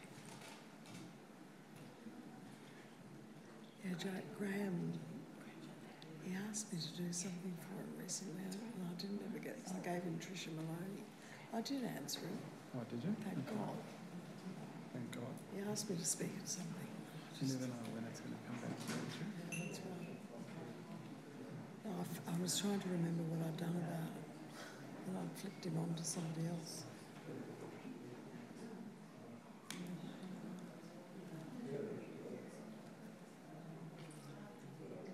One thing, it'll be cooler when we leave. It'll probably be cooler.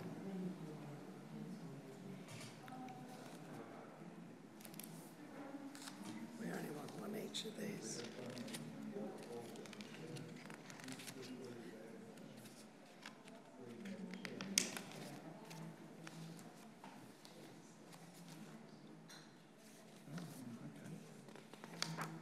I'll leave the rest here.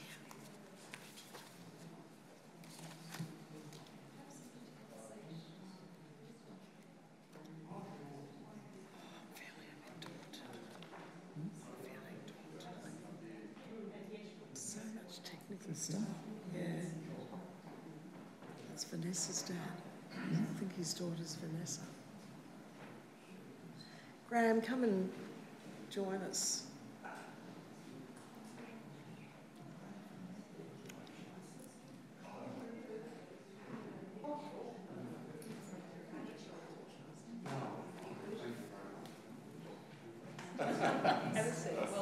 Thank you very much. Hello. G'day, how are you? Are you Vanessa's dad? I am, Rhonda. Haven't seen you for a long time. And did you ever get Trish Maloney for your speech? No, but it leads to an interview with... You've got somebody. Oh, okay. Okay, great. Yes, yeah, thank good. you for that. That's a pleasure. Yeah, good. We're all yours. Okay, Vanessa and Megan still in touch. Well, Megan's at my place now, so yeah, so that's good. Thanks. So, shall I begin? So, I'm Graham Johansson, and thanks for the opportunity to speak. What I wanted to say is really quite impressionistic. So, but based on observation of what I've witnessed over the last few months in Darebin, and there are 4 points that I'd like to make briefly. The first relates to procedural transparency, so it's fairly boring. The second relates to my observations about the current community feeling about the sorts of issues that are at stake. The third point relates to some of the data which Darebin Council has identified and shared with us. And the final point is probably a fairly obvious one, but I think worth mentioning, and that is that I do believe that aged communities have special needs in more than a physical sense. The emotional aspects of their lives, I think, come into play quite significantly with this type of investigation. So, but just briefly, I realise my time is limited. On the procedural transparency point, I think there are some things that we don't know as a community that we ought to know, if that's possible. So at this stage, community groups have made submissions, I believe, but I'm not sure if they're public, whether they're all public at this point. I mean, I can leave these questions with you if that's the best way to deal with it. I'll get the answer for you. I can't see why they shouldn't be, but... Yeah, I think submissions closed last week and the submissions aren't public at this point, no. Right. This is public. Yes, I realise that, and so some people that have made submissions will be also speaking to them, yes. Yeah. At some point, will they be available, do you think? Or have they been made confidentially? Or? As far as I know, there's no submissions are confidential. No, no. If there are, we'd respect that confidentiality, sure. But if not... Yes, yes. So what would the process of understanding what's there be? Do we, as citizens, do we ask to see them, or are they going to be published? Or presumably we'll put them in some order and identify... Put them on the website, maybe? Yeah. Okay, thank you. Yeah, no, I think this type of thing has been a bit of an issue in the public discussion as to, well, obviously there are confidential issues sometimes, but how open and transparent the process has been and will be. Yeah, I would like, I'm not sure whether I'll volunteer to do it myself, but I'd like someone to read them. Yes. And make sure there's no personal information in them. Yes, it'd be a big job, I'm sure, yes. Would it be too much to ask for the contents to be abstracted, maybe? No, I think that might be a bit much. Might be a bit of a big ask. Yeah, okay. But I mean, I think Peter's right, just to have them sort of looked at to make sure that people. Yes, of course. Yeah. Well, there'd probably be legal expertise on the council staff to assist with that, I suppose. Yeah. We know also that you have the assistance, I think, of Jocelyn Fuller, a research assistant, but I don't think any of us know anything about her.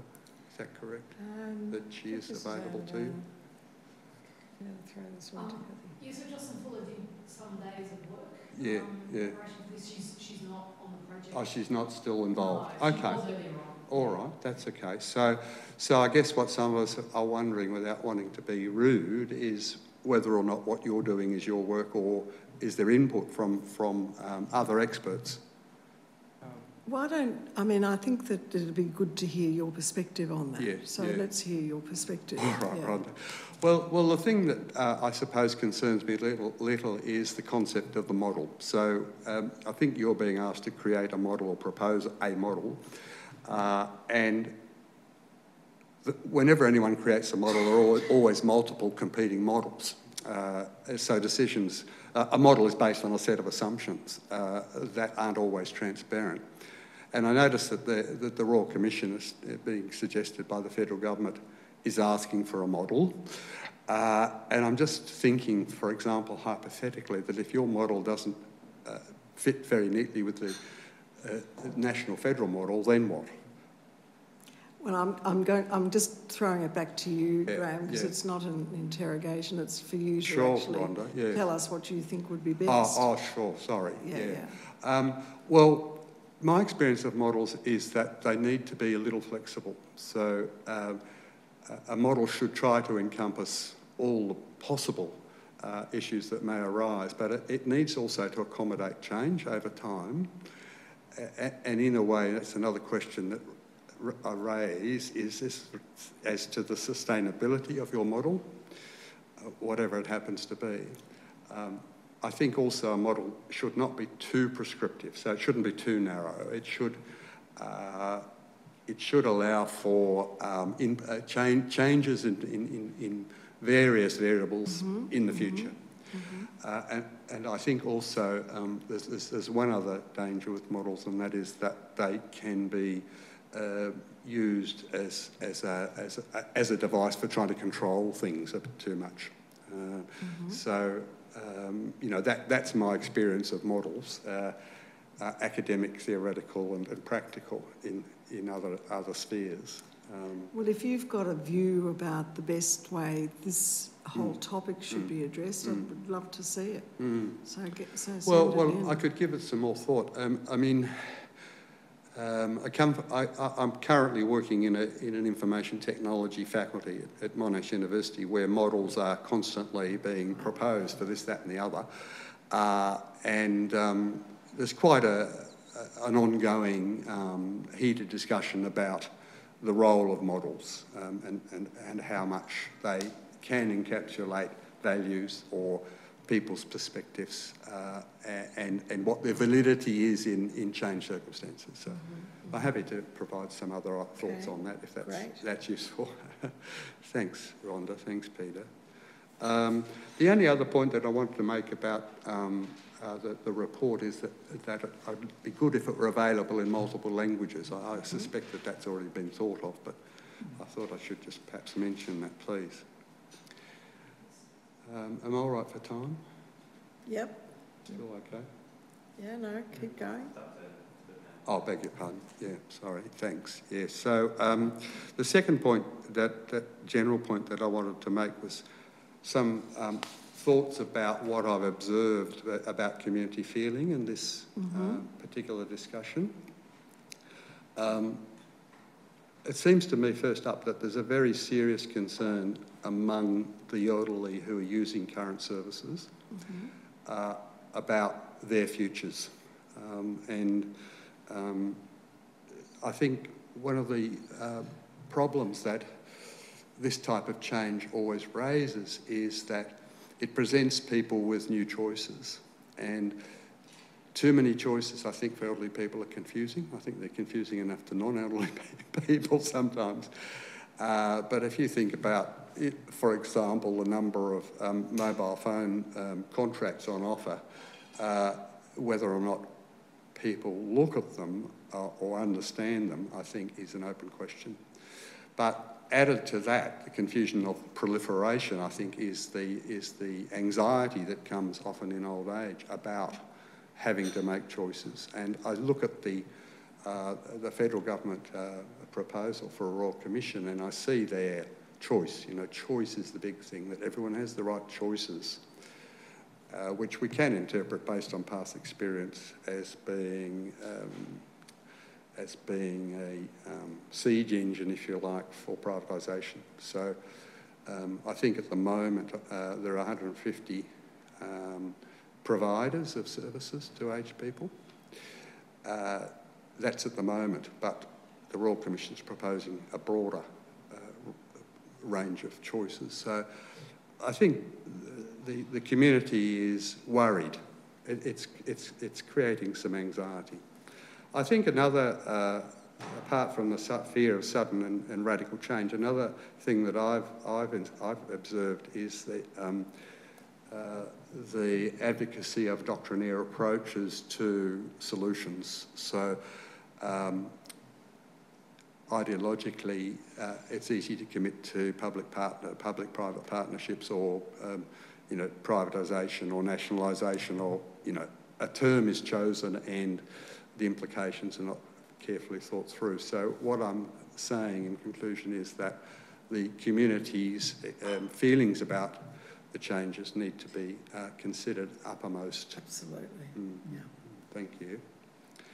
The fourth point is about the sort of publications that have come from the Council presenting facts about the current situation here in Darebin. And it occurs to me that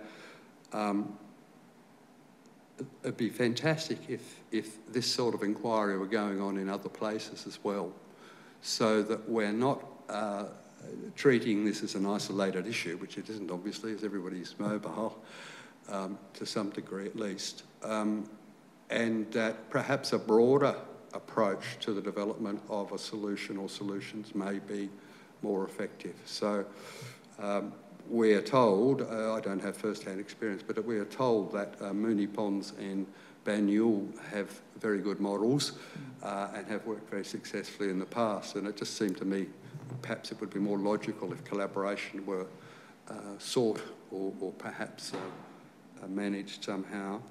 But getting back to what the information shows, or the way in which the information has been presented by Council to the community, is that there's a decline in service hours across the board as a whole to services to aged care. And what seems to me to be happening is that there is no attempt to explain those changes. So the facts are presented, there is a decline in home care, or there is a decline in domestic assistance. Therefore, Council may be needed less than it has been in the past. And I think that's a dangerous argument. I think for two reasons. One is that we don't know why there may be a decline in some areas. That needs to be investigated. And the second thing, I think, is that the decline may be temporary. We have no long-term evidence that things are in decline by way of servicing. A final point, and I hope I haven't spoken for too long, is with regards to the interface with the aged people themselves and the community. And I've mentioned that for many of them, choice is frightening. It's not a virtue. And I'm thinking that maybe a way of managing these feelings of tension and depersonalisation could be that some aspects of the model continue to be local and supported locally. So it seems to me, and you would know from your experiences with the NDIS, that the point of assessment is crucial, and a lot depends on how well the assessment is done and how equitable it is, how sympathetic it is. And I think for that to be lost from the local input would be a great loss. And the other point that I think comes up here in this idea is with regards to ongoing personal contact. So the service providers shouldn't be changing regularly, whether they're public or private providers, but that there's a lot to be said for well-being of aged people if they have continuity in their contacts with other humans, especially with those in isolated positions. So that's thank you really for the helpful. opportunity to say great. those things, Ron, to people. And a number of those things we'll get the facts on. So that's thank really, you. Thank you. That would be great. Yeah, really good. And I wish you all well with your Thank you very work. much, Graham. Thank we'll you. get some of that material on models. That'll be great. I'll have a go with it. Thank you. Yes, thanks. Nice to see you. It's good to see you. Regards to Vanessa. So cool. Thank you very much.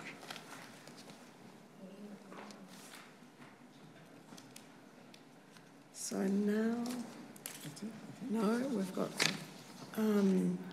Jenny McVeigh.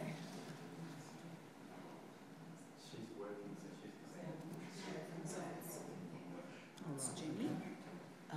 She can't be far away. Okay. She can come in any minute. All right. Yeah. Thank you. So she was laid in.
No, I'm fine. Just having trouble with my vision today. Oh, really? Having to get clients read things. I must need new glasses all of a sudden. I hate that. Never mind. So hopefully I can read what I've written out. Maybe I'll have to not use my glasses. I'm not sure what to do, actually. Never mind. It happens.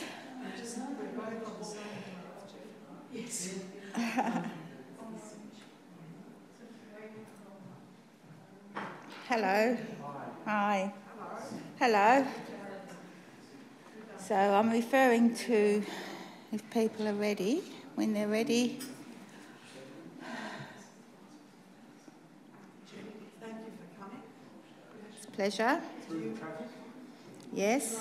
A lot of traffic, actually, coming back over from Broadmeadows tonight. Yeah. Very pleased to hear from you again. Yes.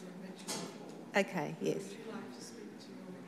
Yes, I will. Yes, so I'm speaking to submission number 22, which is about homelessness and the need for more social housing in the city of Darebin, and whether that be in the form of Darebin Council creating partnerships like they have already with the Office of Housing for the older people's units that the Office of Housing manage, or whether it be with another social housing provider.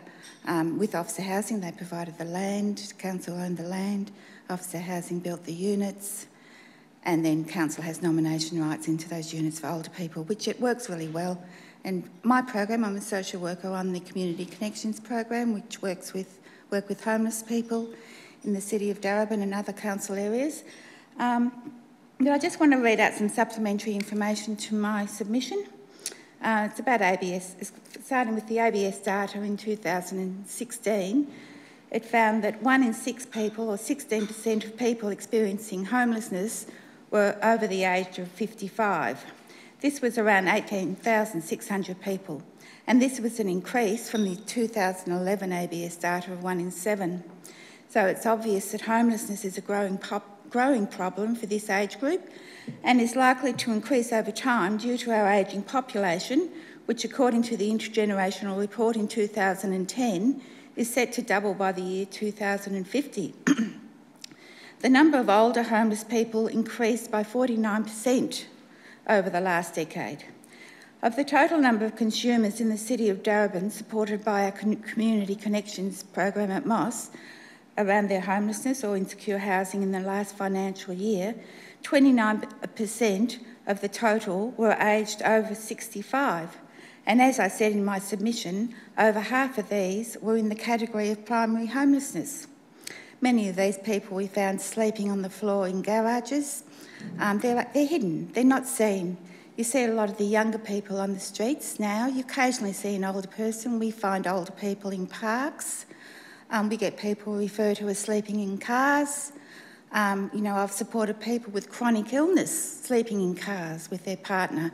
And I've supported one couple who's one of them was dying of cancer and sleeping in the car. So it's really, really difficult for these people, especially when they're dealing with chronic illness. So I believe affordability of private rental is the key problem.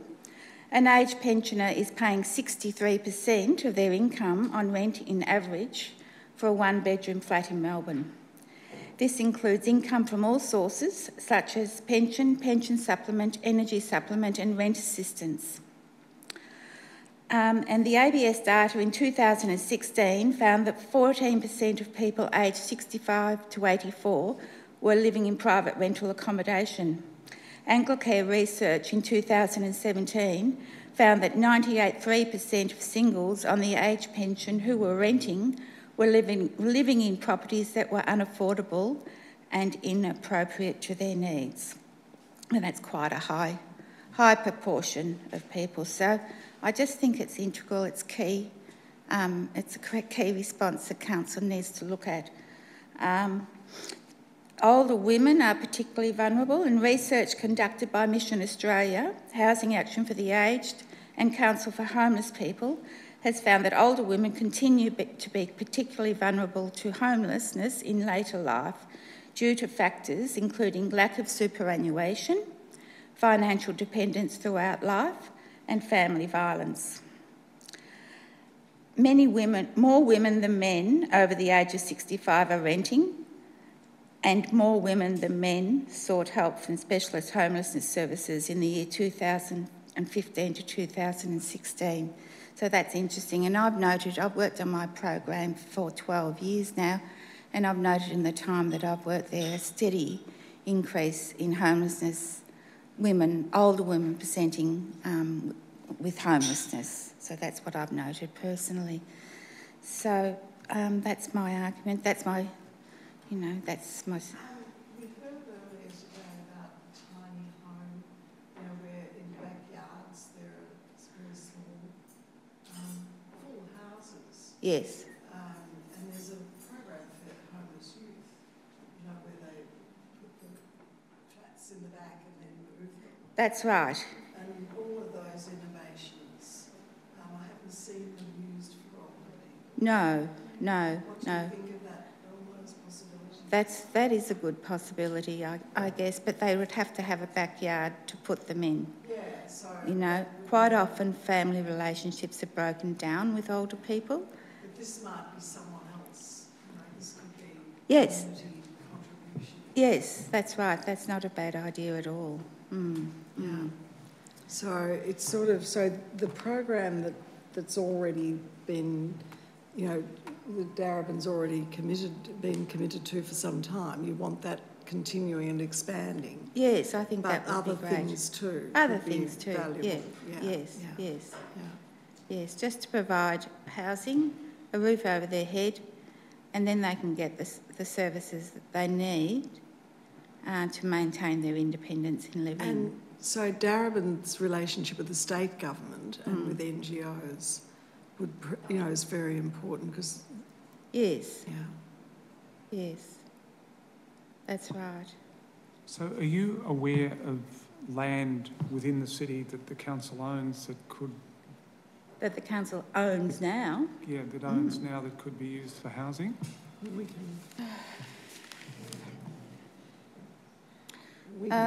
can find... Not really, no. We can ask, so... No, I know of land that's for sale in the city of Darebin that could be used for housing. Yeah. Okay. I know of a big block in Kingsbury, actually, that's up for sale. But do you think Darebin Council should play a role in this topic? A bit more than it's already in there. It is in there, but I think there's room. Yes, considering the housing crisis that older people are facing. Do you have any data on homeless numbers in Darebin? The homeless numbers... Because they were broad figures, weren't they? They were pretty broad figures. I just have it the data on my program and who we see. Can we get some information from that? Yes, but Haven Home Safe would have a broader, because they're the front door for homelessness. Yeah. So they would have more accurate data, more data that would reflect more accurately what the situation is in Darebin. So we'll get those macro figures translated down to Darebin if we can. Yes. And get a bit of a fix on it. Okay. Well, I think it's a really important issue that you raised, and it's come up a couple of times about the most vulnerable being a real priority. Yes, that's right. Yeah. So thank you very much. It's a very appropriate last submission. That's okay. Of the day to refocus us on that topic. That's fine. Thank you. Thank you. Really appreciate you rushing over. That's okay. Thanks for allowing me to speak. Thank you. So thank you, everybody. It's been great having people stay all the way through or for part of it, and we appreciate it. Thanks very much to council staff for all your organising. I hope you don't swelter tonight and tomorrow. I think we're going to. That's another issue, of course, is it's come up in the submissions. It's cooling and heating. Yes. Yeah. Yeah. Don't know the answer to that, but we'll have to think about it. That's right. Thank you, everybody. Okay, thank you. Thanks very much. Really? And so can we get that from you? Yes. Yeah, everything.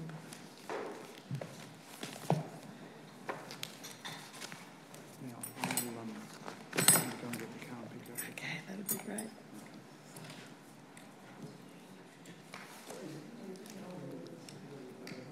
We'll just grab the stuff from Jenny. Okay, so... Do you mind putting that in your bag? I'll grab this. Okay, so it says here, in my submission, I said 58.3% of our clients who were over the age of 65 and living in the city of Darebin were in the category of homelessness. Okay, so that's... Can I get your other submission? This one, I just added a little bit there. Yeah. And I've got here, this is where I talk about our programs. 29% were over the age of 65 and half of those were in the category of homelessness, primary homelessness. The others would have been... I think I've got that in my The bag. others would have been in insecure housing, something like that, and that's just the stats. I'll take that. Take all of that. All right, why don't I take all of that?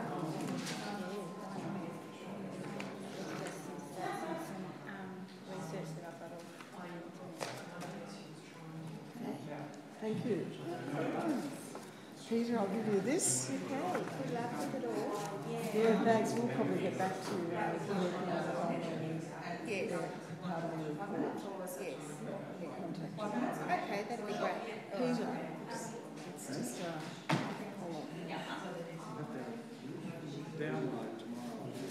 Make sure I've got all the stuff that's yours. Thanks. Thank you, Jenny. Thanks so much. It's been really hot. It's okay.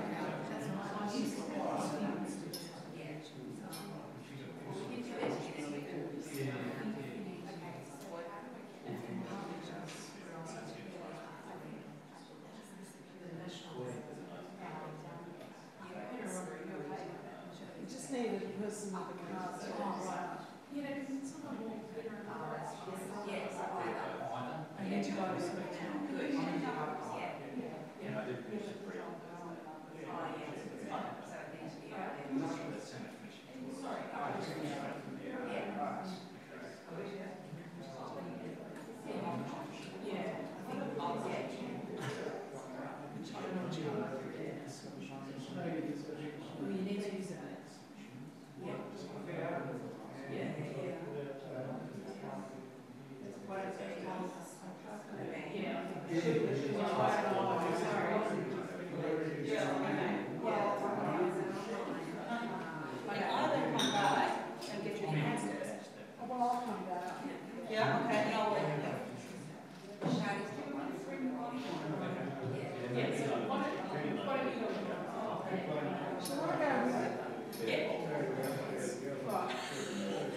Yes.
Are you going?